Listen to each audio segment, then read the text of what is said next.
पहिली पायरी म्हणजे माझे बाजी पासळकर, ही दुसरी पायरी म्हणजे माझे बाजी प्रभू देशपांडे, ही तिसरी पायरी म्हणजे माझा सूर्यजी काकडे आहे, ही चौथी पायरी म्हणजे माझा तानाजी आहे.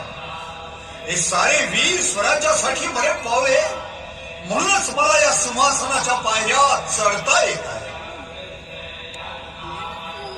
महाराज थांबा, तुम्ही आता या स्वराज्याचे भूपती होणार आहात. धर्मशास्त्राच्या आणि वेदांच्या आज्ञेप्रमाणे तुम्ही प्रतिज्ञा घ्या. म्हणा. ही पृथ्वी माझी पत्नी असून ही प्रजा माझी अपत्य आहे. मी त्यांचं राजा या नात्यानं अत्यंत मायेनं पालन पोषण आणि संरक्षण करीन. जर मी माझ्या कर्तव्यात चुकलो तर स्वतः होऊन सिंहासनावरून खाली उतरीन.